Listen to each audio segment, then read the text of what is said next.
Unfortunately, it was the behaviour of myself and others which inspired this video, which might sound like a bit of a weird way to start, but trust me, it's about to make sense.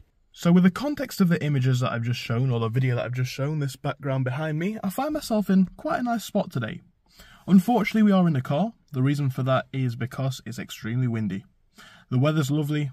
It's a perfect day for walking, which is what I'm about to do. It's just too noisy to film a video outside, so I am in the car. Now, when I've been in the car, I'm looking at this and I'm thinking this is a perfect shot for a video. Obviously, I'm having the opportunity to enjoy it myself through my own eyes as I film, but also I can do a nice introduction shots, just like the one that I have just shown.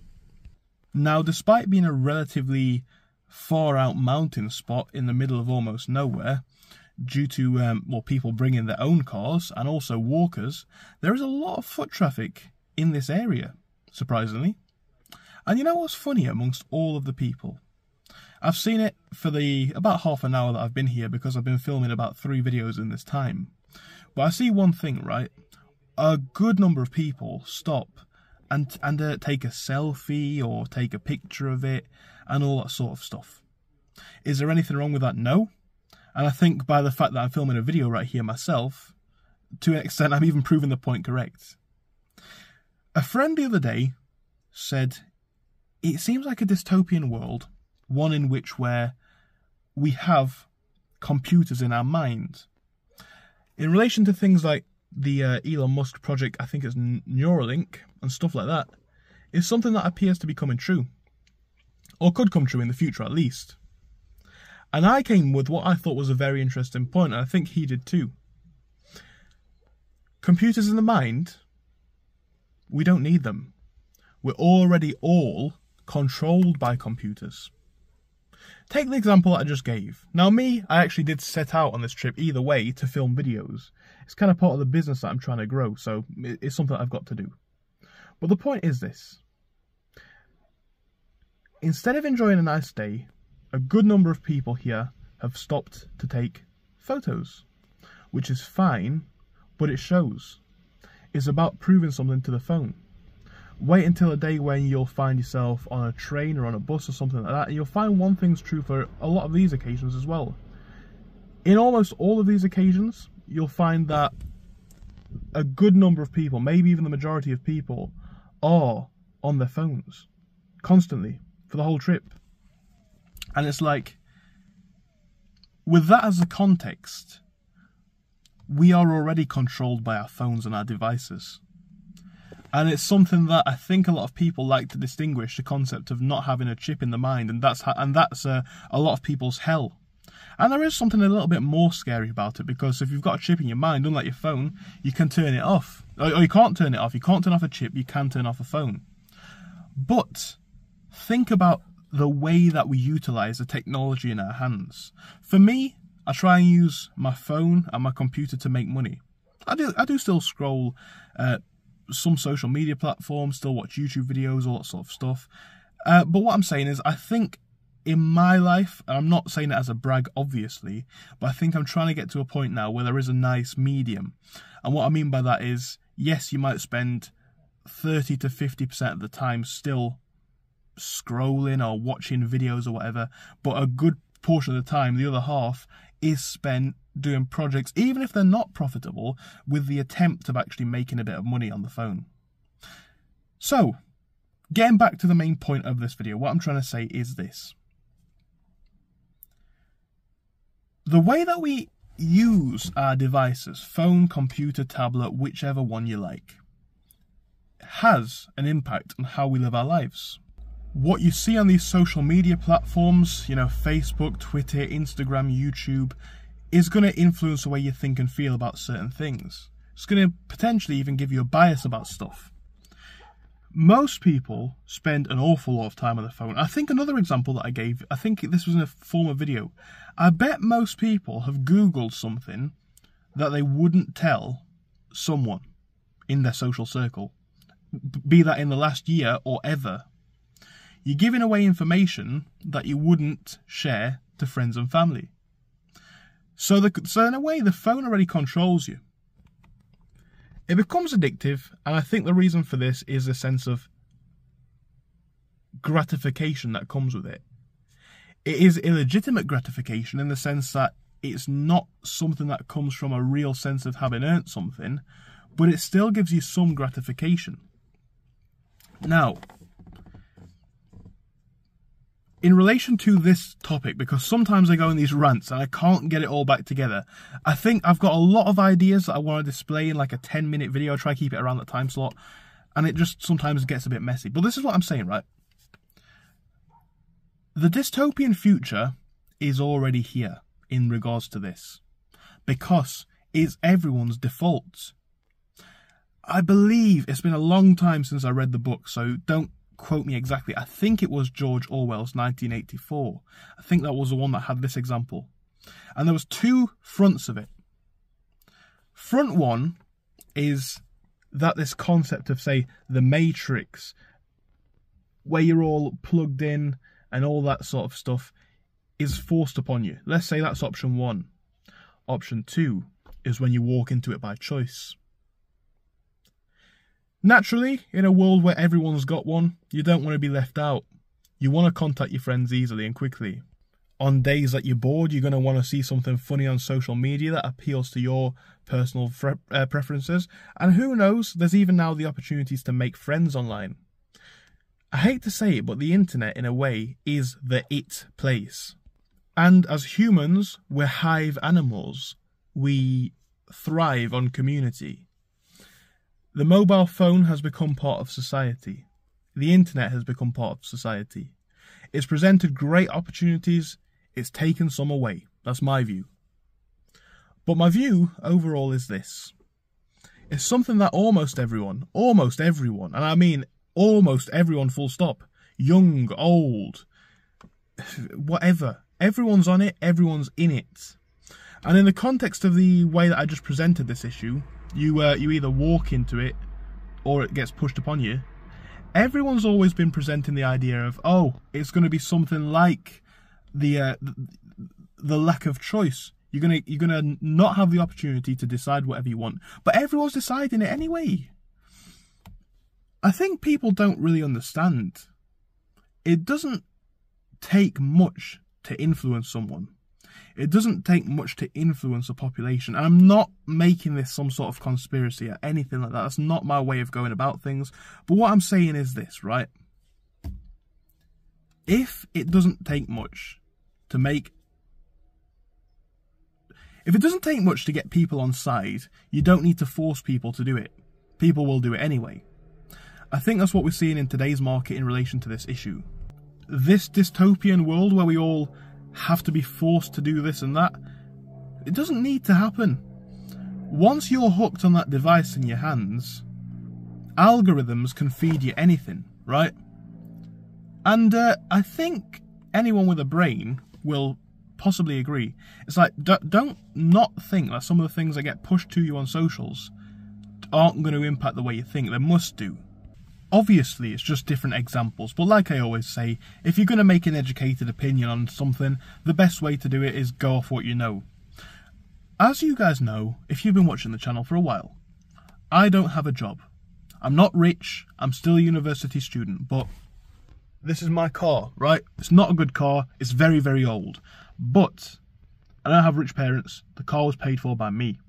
That's from running my own businesses, online. Would I have thought I could run my own online businesses if I hadn't seen other people doing it? Possibly not. Possibly not. So that's a very real example of how this thing in my hand has literally changed the course of my life, right? Whether I go and get another job after this and work in some office or whatever. Already, at age 20, I've seen this device in my hands right now influence the way my life has gone.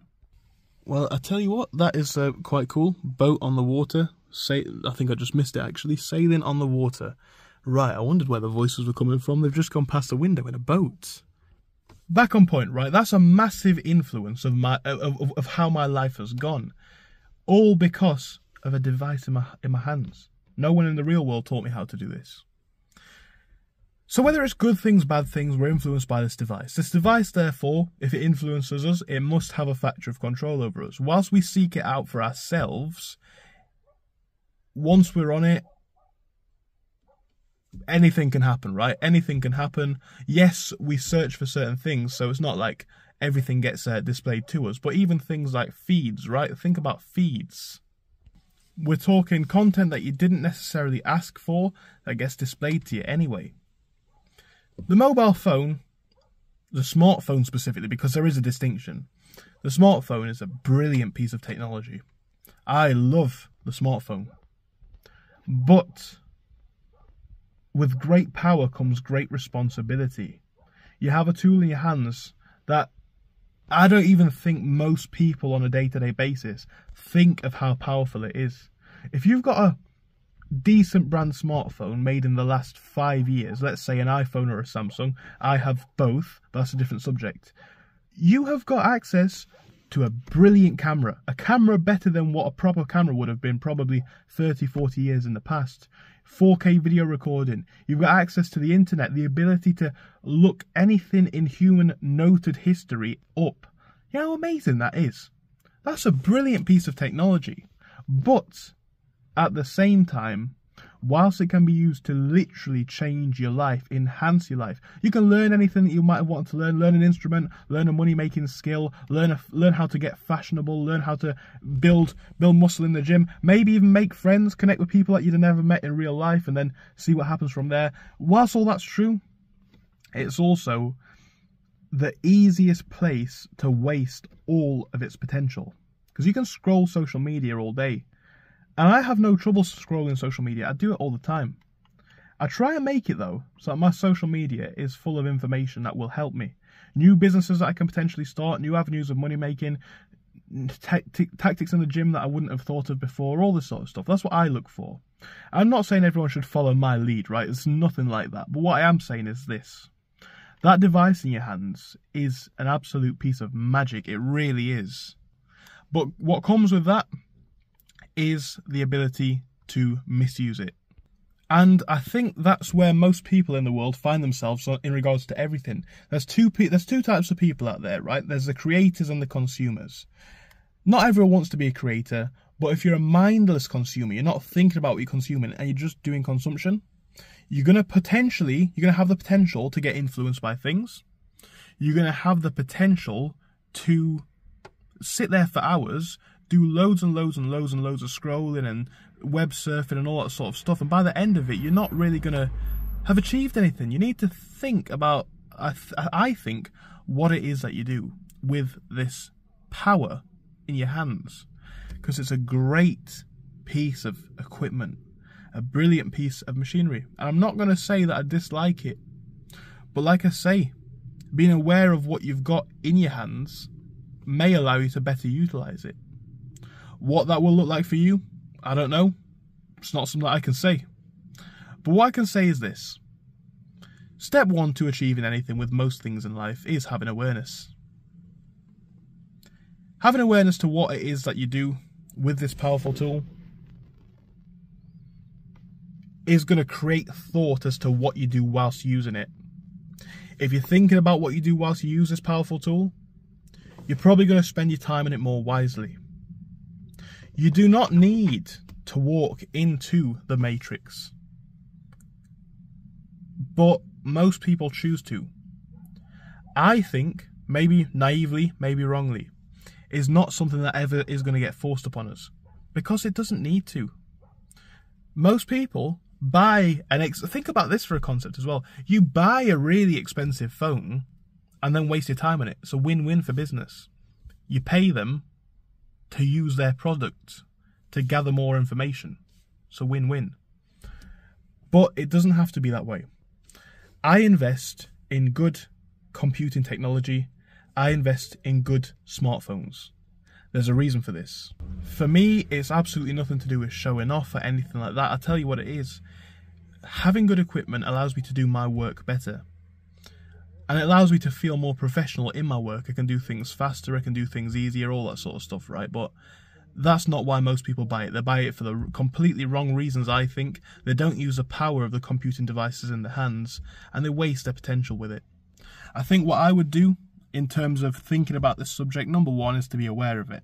If you ever catch yourself scrolling mindlessly, if you ever catch yourself wasting your time, think about what you're doing. Think about what you could be doing. As a natural urge to be entertained, it's very, very difficult to overlook that in a way. And what I mean by that is, it's very easy to sit there, be on it for ages and waste time. But if you want to achieve something, and if this device has the power, which it does, because this can tell you anything about anything ever. It can teach you any skill that you want, any of that sort of stuff. If you have this power in your hands, think about how you use it. Step one of any sort of problem, step one to solving any sort of problem, I always say, is to be aware of it. And you ain't going to be aware of a problem that you can't acknowledge. If you can acknowledge that the phone is a great tool, but something that you can spend a lot of time with, something that's basically causing you to waste an awful lot of time, you can start to make the moves to change that. And what that looks like to you, I don't know. It's none of my business to talk about that thing. I suppose, like I've said in the past, the intention of my videos is to display an opinion. As an opinion, it doesn't have to be right or wrong, it's just my view. Naturally, opinions are subjective, so I don't need you guys to agree with me. If you want to disagree, I don't have a problem with that, but my point is this. If you do agree, I'm not trying to get you on side in the sense that I'm not trying to get you to do what I think is right. That's never the intention of my videos. A lot of them, I don't give a point as to what I think the solution is, and I do this for a very good reason. I want to get people thinking. I think that's step one. I want to get people thinking about things. When you think about things, like I say, you can start on the road to solutions, to solving them, and that is a journey of kind of self-actualization. So for me to draw milestones and landmarks in that would be impossible and pointless. I think that the journey to a happy life is balance, right? Somewhere between the far this side and the far this side is the middle. Whether it's more towards this side or that side doesn't matter. Somewhere in the middle is where you'll find the truth. Somewhere in the middle is where you'll find that happy balance. And in regards to this issue, what I'm saying is how you then resolve it is up to you. But hopefully this brought some attention to it, some light to it. And if it did, I think I've fulfilled my purpose in regards to this topic. Thank you for watching this video. I know it's been quite a long one, but I didn't really know how I want to describe this. I had so many thoughts on it, and for me, on a video like this, 20 minutes is quite concise. Probably have to chop it down a little bit with some editing work, but we'll see. I could talk about this for a very long time. This could very easily be a half an hour to an hour long video, but I think that's all I'll say on this topic for today. Thank you for watching, and I hope I'll see you soon, guys. Goodbye. Take care of yourself in the meantime.